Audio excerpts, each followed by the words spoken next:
Hi guys, and welcome back to the channel. As you can see here, we're doing a bit of on the tools today, showing one of our new purchases in the last couple of months. I did mention this briefly in one of the first episodes of Lock Logs, and this is our new Mortice key machine.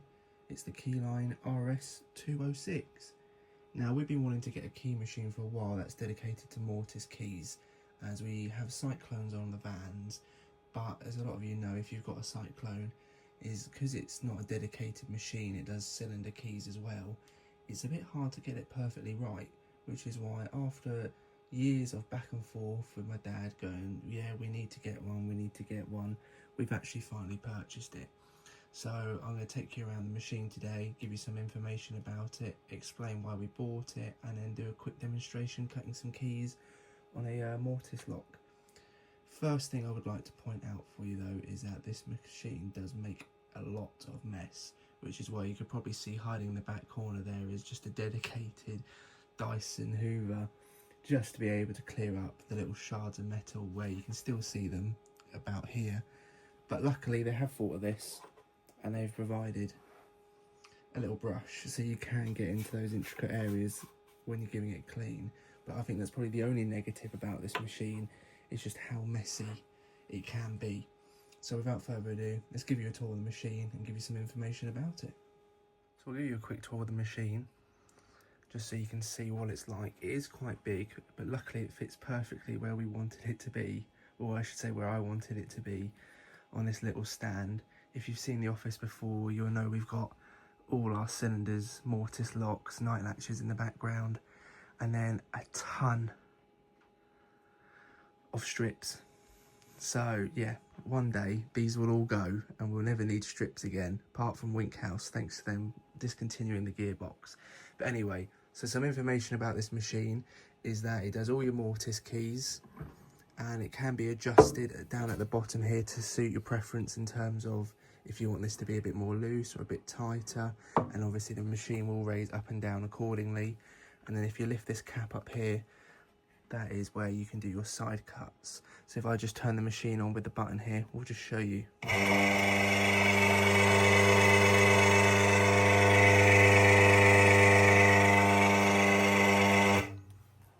So we purchased this machine on the SKS JMA UK Open Day, as they were doing special deals on them, and it came with some blanks as like a thank you for purchasing it. But some information about it. It cuts any length, single, double-sided Mortice keys, lever, ward and bullet cutting, rounding function to finish the keys off correctly, two-way jaws clamping standard Mortice and flat steel keys, a safety cut-off switch, and it weighs apparently 44 grams, which I don't know where they've got that information from, but I can promise you it should probably say 44 kilograms, so they might need to update their information on that. But yeah, so let's get a lock out and a key. I'll explain how we clamp it here, and then we'll give it a test for you. Okay, let's first of all talk about the lock we're using. We've got a 3-inch Union strong bolt British standard Mortice lock. This is obviously a 5-lever, 3-inch. Here are the keys. So we've got one key there. We'll just put it in, give you a demonstration. Works lovely.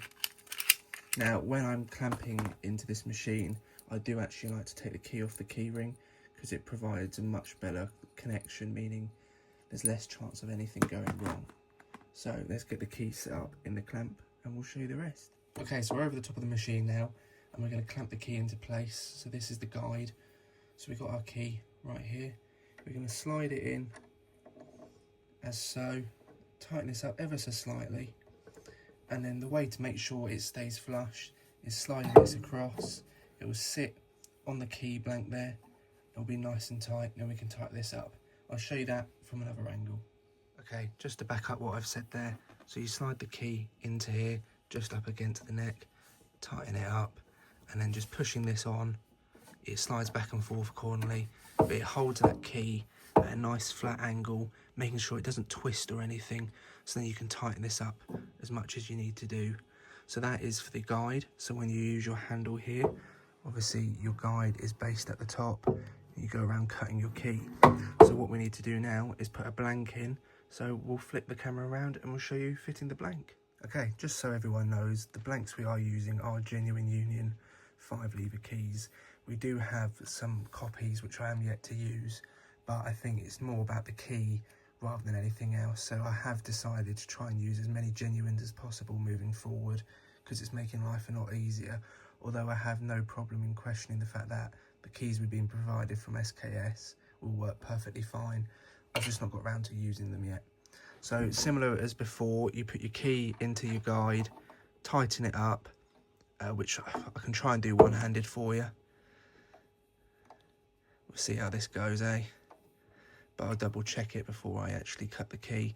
And as I was talking about earlier, especially with the Cyclone, is that the keys then can twist easily, and that's why you have your guide here that slides in, clamps onto the key like so. So when you tighten this up as far as it is, you've got no movement there now. So that is both keys perfectly lined up, ready to get cutting. So let's switch the machine on and we'll get going. Okay, so everything's set up ready. The only thing I find is that there's nowhere for your left hand to go, because your right hand is controlling the handle, but your left hand feels a bit redundant.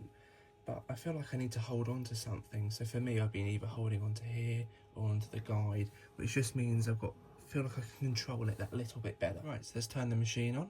Let's get cutting.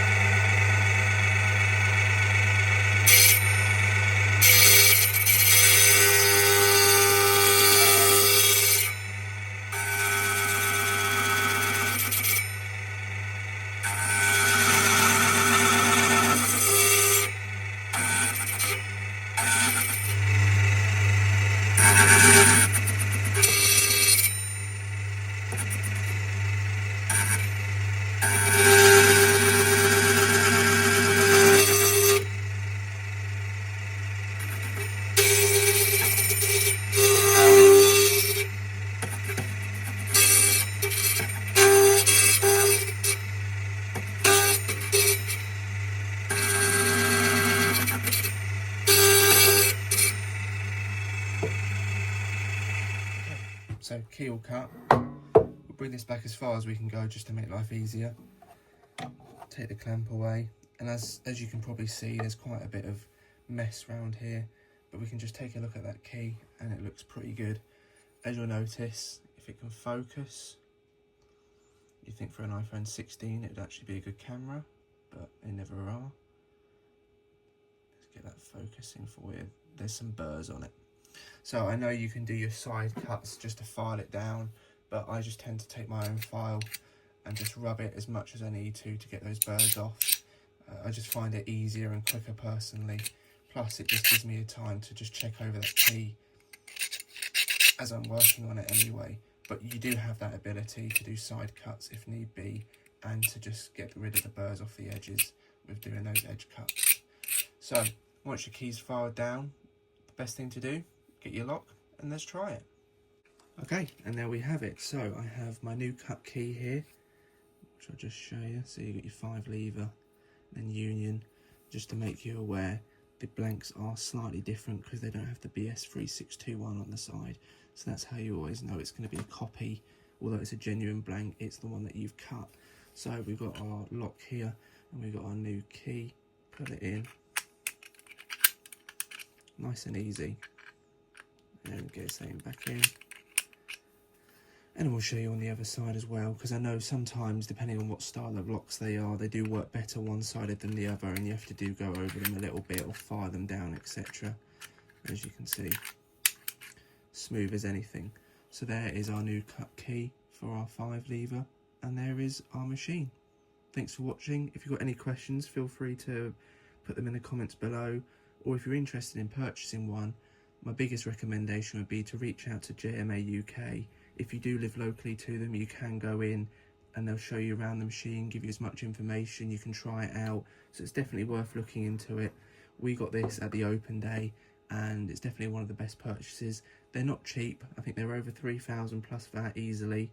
But if you do cut a lot of Mortice keys and you're charging, you know, about £5 a key, you will make your money back over time. But it's just one of them, once it's paid off, it's worth it. And you get that satisfaction of giving customers keys that work, so they don't have to go to certain shops and have issues. So it's definitely worth looking into. Thanks for watching, and I'll catch you all in the next video. Take it easy.